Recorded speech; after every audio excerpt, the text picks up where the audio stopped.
Students, sorry for the interruption. In the last video, we were talking about deflation. That section is not completely recorded, so I am giving it here. So देखिएगा deflation case चल रहा है and RBI want to solve deflation. Deflation को अगर money supply के से जोड़ के हम पढ़े तो डिफ्लेशन के समय मनी सप्लाई डिक्रीज हो चुकी होती है, डिक्रीज मनी सप्लाई है मार्केट में, या जिसको हम कहते हैं कॉमन पर्सन के पास मनी सप्लाई नहीं है, मनी नहीं है। लेकिन इस समय देखिएगा कहीं ना कहीं कुछ लोगों ने पहले से सिक्योरिटीज जो आरबीआई सेल करके बैठा हुआ है, हमने पढ़ा था आरबीआई सेल्स कर सकता है गवर्नमेंट सिक्योरिटीज को, वो परचेज कर रखी होगी। यानी कॉमन पर्सन के पास मनी सप्लाई कम है बट उसके पास कुछ सिक्योरिटीज पड़ रही है, गवर्नमेंट अप्रूव्ड सिक्योरिटीज जो आरबीआई ने इन पास्ट कभी सेल ऑफ की थी। अब देखिएगा आरबीआई मनी सप्लाई को बढ़ाना चाहता है, आरबीआई क्या चाहता है कि मनी सप्लाई बढ़ जाए। ऐसे टाइम पे आरबीआई क्या करेगा, सिक्योरिटीज को बाय बैक करेगा, सिक्योरिटीज को बाय बैक करेगा।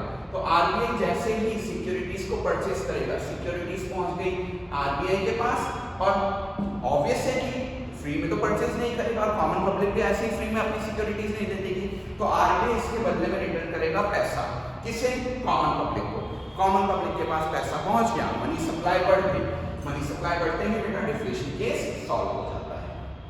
Okay, so now we are talking about the next thing, that is cash reserve ratio. Cash reserve ratio को हम सीआरआर के नाम से जानते हैं। अब देखिएगा एवरी बैंक, सीआरआर का मतलब क्या है, every bank has to keep a certain percentage of deposits with RBI. Every bank has to keep a certain percentage of their deposits with RBI. यानी कुल डिपॉजिट्स जो बैंक के पास पहुंचती है उसका एक सर्टेन पैसा उनको सेफ रखना पड़ता है। अब ये टॉपिक बेटा हम पहले से पढ़ चुके हैं। इफ यू रिमेंबर, मैंने आपको एक K का फॉर्मूला बताया था, क्रेडिट या मनी मल्टीप्लायर का फॉर्मूला बताया था जब मैंने मनी या क्रेडिट सप्लाई समझाई थी। उस समय मैंने आपको फॉर्मूला दिया था कि K = 1/RR। इसी RR को इंडिया में CRR के नाम से जानते हैं। यानी इंडिया में इस RR को किस नाम से जाना जाता है, कैश रिजर्व रेशियो के नाम से जाना जाता है, CRR के नाम से जाना जाता है। और उस समय मैंने शायद आपको न्यूमेरिकल करके भी दिखाया था कि जैसे मान लीजिए RR 10% चल रहा है, अगर RR 10% चल रहा है तो मनी क्रिएशन होगा 1 × 100/10 10 times.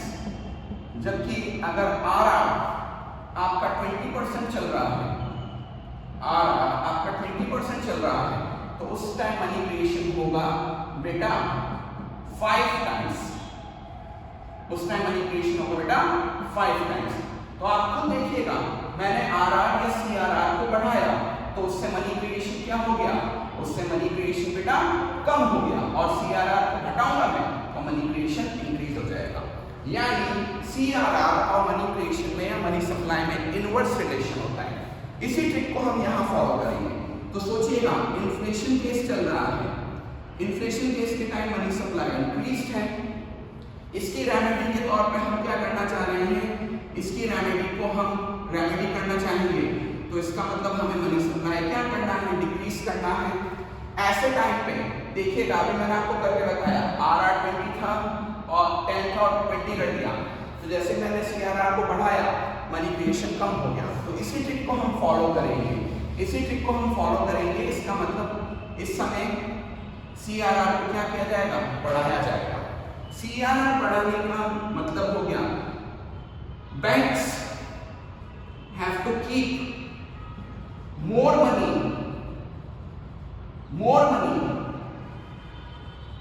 in terms of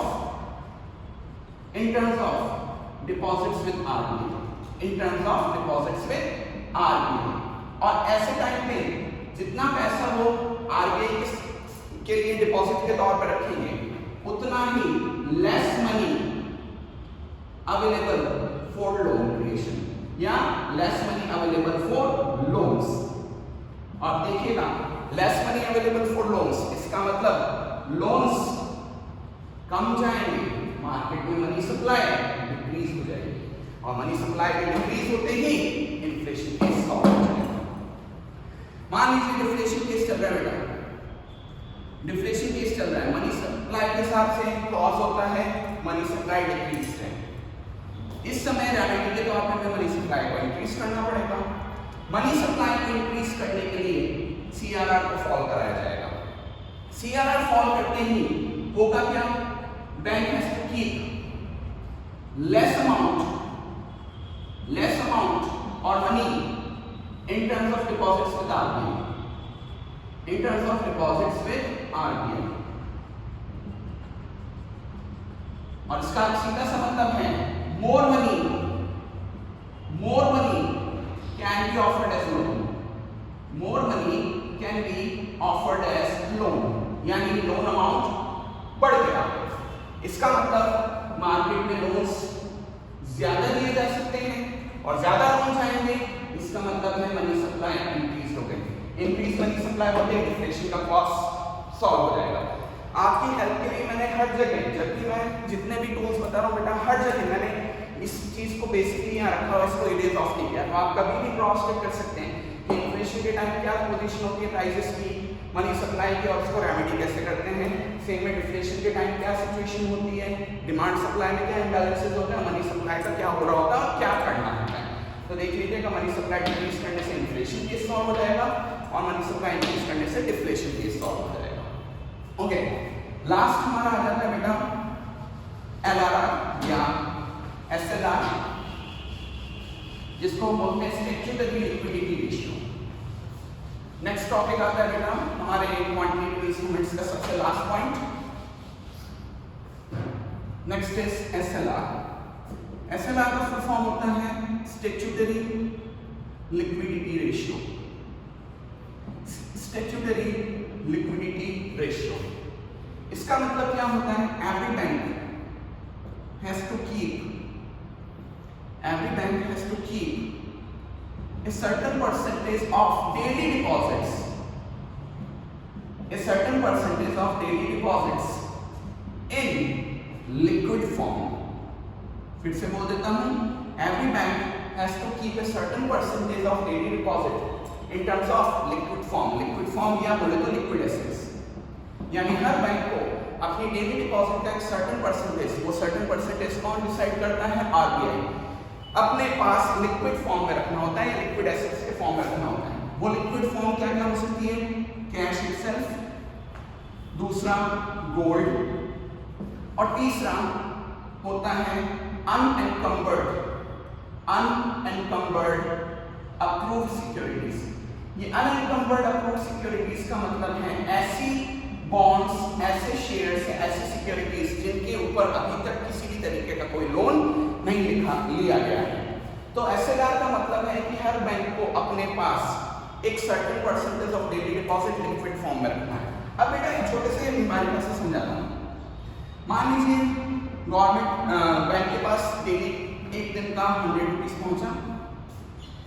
SLR इस समय मान लीजिए 10% चल रहा है, SLR 10% चल रहा है, यानी बैंक को लिक्विड एसेट्स कितनी रखनी पड़ेगी, 100 का 10% यानी 10।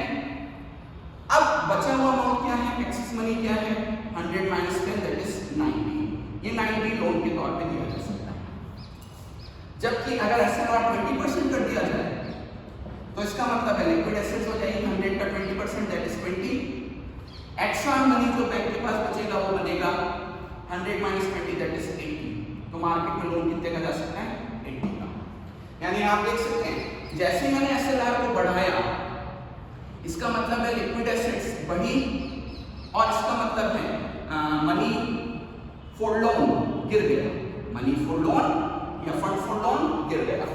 सेम में SLR को गिराने पर लिक्विड एसेट्स कम रहती है, इसका मतलब money for loan creation increase हो जाता है और आगे जाके लोन ज्यादा होंगे।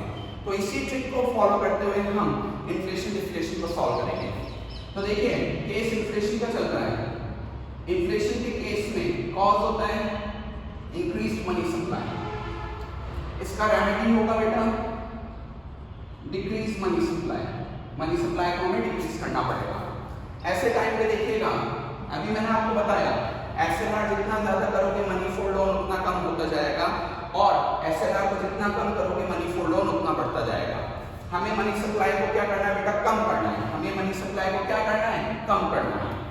ओके, ऐसे टाइम पे हम क्या करेंगे, SLR को इंक्रीज करेंगे। SLR के इंक्रीज होते ही लिक्विड एसेट्स बैंक को ज्यादा मेंटेन करनी पड़ेगी, यानी amount for money, amount for loan कम हो जाएगा बेटा, अमाउंट फॉर लोन कम हो जाएगा। इसकी वजह से लोन अमाउंट या मार्केट में जो लोन पहुंचेंगे वो कम होंगे और मनी सप्लाई फॉल आउट हो जाएगा। मनी सप्लाई के फॉल आउट होते ही inflation solve, inflation solve. Cross check कर लीजिए। सेम वे मार्केट में डिफ्लेशन का केस चल रहा है। मान लीजिए डिफ्लेशन चल रहा होगा, इस समय मनी सप्लाई डिक्रीज होती है, रेमेडी के तौर पे हमें मनी सप्लाई बढ़ानी है। मनी सप्लाई बढ़ाते समय हम क्या करेंगे, एसएलआर को फॉल कराएंगे। क्रॉस चेक कर सकते हैं आप। जैसे ही एसएलआर फॉर्म कम होगा लिक्विड एसेट्स कम पड़ेंगी। लिक्विड एसेट्स कम हो रही है तो अमाउंट फॉर लोन या लोन के लिए जो बचा हुआ रिजर्व है वो बढ़ जाएगा। इसकी वजह से लोन अमाउंट मार्केट में ज्यादा पहुंचेगा और मार्केट में मनी की सप्लाई इंक्रीज हो जाएगी। इंक्रीज मनी सप्लाई कब करनी होती है, जब हमें डिफ्लेशन सॉल्व करना है।